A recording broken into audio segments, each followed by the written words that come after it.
In this video series looking at the home studio essential skills, we're going to start with some hints and tips on getting great pictures with bare flash. Adorama TV presents Take and Make Great Photography with Gavin Hoey, where you'll learn how to take stunning photos and then polish them in post-production.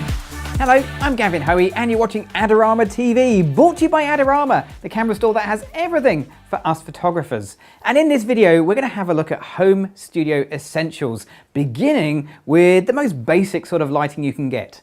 One flash, just a bare speed light, one camera, one model. Let's see what amazing pictures we can take.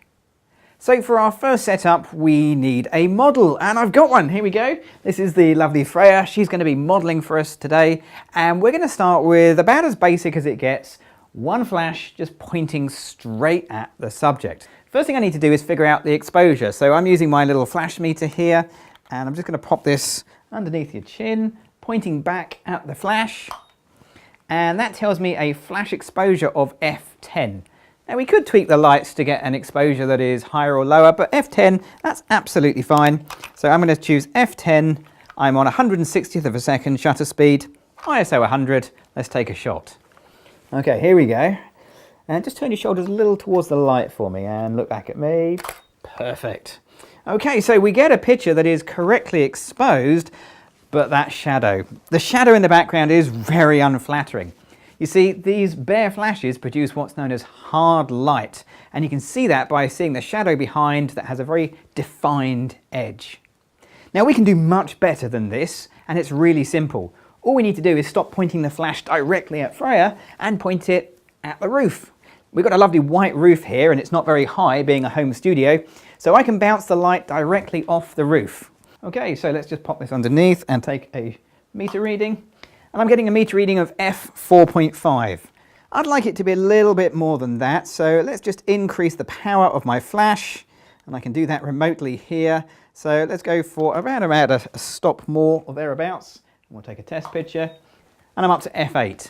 So that's a perfect exposure. Let's change f8 and take the shot. Okay, here we go. And this time I've got a lovely, lovely soft lighting. There's no more nasty shadow, it's gone completely. Now we can do better than that by, rather than bouncing off the ceiling or the roof, we can bounce off a wall. We've got some really white walls here, and these will become reflectors. All I need to do, angle my flash back down, let's point it over to the side, and point it towards the white wall. And we're going to just bounce it off the wall. Now we need to take another meter reading because once again we've moved the light. So let's do that. And again I'm going to point the flash meter towards the source of light. Not the flash itself. The source of light is now the wall. Okay, so we'll pop that in there. There we go. And in fact it's exactly the same, f8. So we can take the shot. Here we go. This time, Freya, if you can just turn towards the wall a little bit. That's it, and then back towards me. Wonderful, here we go. Okay, and that gives us a lovely soft lighting on the face. There's a lit side and a shady side, and there's also a bright and dark area on the background, which gives a beautiful graduation. Really simple, but really effective. We can do even more with one bare flash than that, so let's do another setup and see what else we can come up with. So for our second setup, we've changed things ever so slightly. Not much, but you'll see a massive difference. I've put the light over to the side, and I'm going to light Freya with what's known as the thin side of the light. And it's kind of hard to explain and much easier to show you. Now I've already metered this out, and I know that it's f8 for the distance between the flash and the subject on this flash power. So I know that, I'm ready to take the shot. Let's do the shoot. Okay, Freya, what I'd like to do is just look over to the black there. And we'll come and take the picture. Here we go. Now, when I do that, I get a nicely exposed face, but that background, it's gone completely black. And that's because the speed light, the flash, whatever you're using, it's pointing at the subject. It's not pointing at the background. So very little light hits the background, and there's almost no exposure there at all.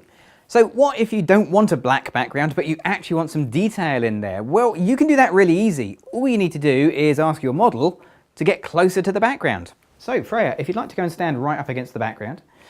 Now, because Freya's moved, I need to move my light so it still looks basically the same. And I just grab my light and move it up against the background.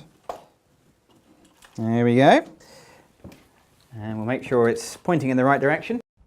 Don't forget to check out Adorama's latest contest and your chance to win amazing prizes.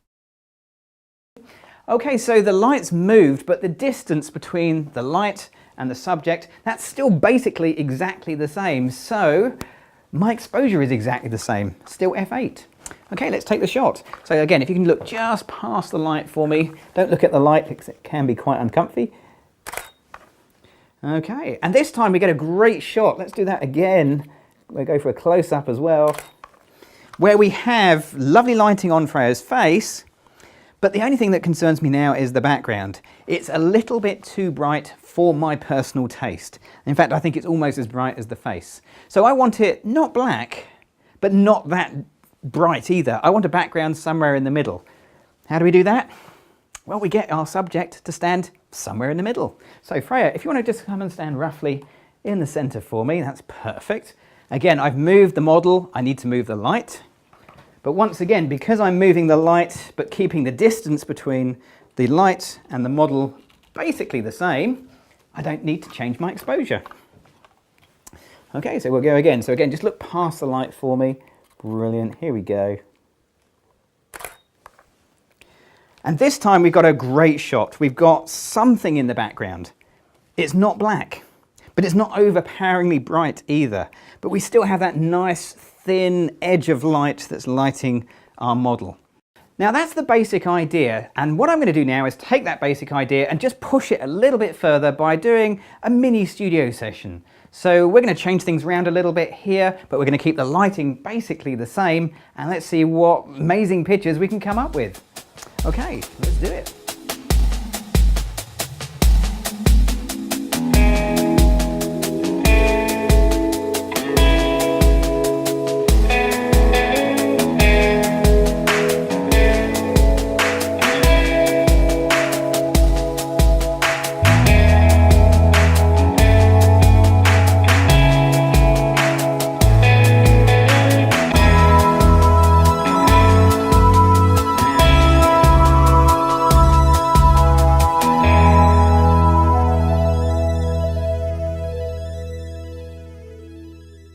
So there we go, that was a really great fun shoot. Did you enjoy that? Brilliant, and the results are very dramatic. And that's the thing, when you have a light with no modifiers, you get dramatic light. Now what we want you to do is to have a go. Don't just watch the video, try it yourself. And we've made a special gallery where you can share your shots. You'll find the link below. Now all I need to do is to get my favorite picture into Photoshop, and we'll do a little bit of a Photoshop edit right now. So I've already done a little bit of a basic edit inside of Camera Raw, but there's two standout looks of this image that I want to show you. The first one is the toning, and the second one, a little bit less obvious, it is the cropping, or at least the extended size of the background. We'll come to that in a minute. Let's start with the toning.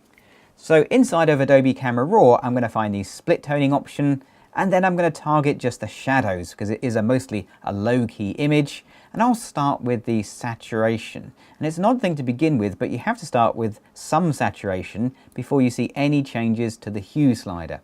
And I want to go with a sort of a greeny, maybe bluey type color, so we're going to go somewhere about the middle 185s, somewhere in that area. Now that affects the whole picture, and I'd actually like some of the original warmer color to return to Freya's face. So let's choose the adjustment brush, and I'll increase the color temperature a little bit. And maybe whilst I'm here, I'll pull back the clarity so it's not quite so gritty and contrasty on her face, because that's the sort of thing you get from a hard single light source. And something like that. Maybe we'll just put a little bit of tint in there as well, just to balance everything up. Okay, so that works quite well. If you spill over the edges, just grab the erase option, and with a small hard brush, you can just erase back to tidy that up. Right, let's click on the open button, and we'll open that back into Photoshop. Now there's a couple of other areas to fix here where we've got my assistant's arms, so let's go grab the patch tool, and I'll carefully draw, well not carefully, I'll roughly draw around the arms, and we'll go find an area to patch that with, something like that. And then we've got a hairdryer here to put some movement the other side of the hair, and again we'll go patch that there. And of course we can't forget the cord for the hairdryer as well, so let's lose the selection and we'll just go and very quickly draw over the cord as well, just to tidy things up. And again, small studios, these things tend to happen. But perhaps the biggest problem with a small studio is the size of your background that you can use. In this case, I'm limited to about 2.5 meters in length, and what I'd really like is the impression of a really huge background, or at least bigger than I've got in reality. And to do it, we'll use a little Photoshop trick. So first thing, I'm going to make a copy of this image by going to Layer and Duplicate Layer, and that does a couple of things. It unlocks the background, at least it gives me a background copy, but it also gives me a return to the original should I need it. Next thing to do is to get the crop tool, and I'm going to increase my canvas size simply by dragging out a crop either side. And that's the kind of dimensions of the picture I want to go for, almost a widescreen feel. And then click on the tip. Finally, we need to stretch this out, but we've got to make sure we don't change our little model here. So to do that, Photoshop has a great feature, and you'll find it under Edit, Content Aware Scale. Now there is a little sign here, a little sort of person figure. Click on that and that will make sure that you don't affect your model's shape, but you can now stretch out the background, and you'll see you stretch the background out to give your studio a much larger size than it is in reality. Click on the tick and that'll render that up really nicely. Okay, so there we go. There's my final image with its supersized background and wonderful toning. Now, if you've enjoyed this video and you want to see more from myself and the other amazing presenters here on Adorama TV, you know what you've got to do? You've got to be clicking on the subscribe button. I'm Gavin Hoey. Thanks for watching.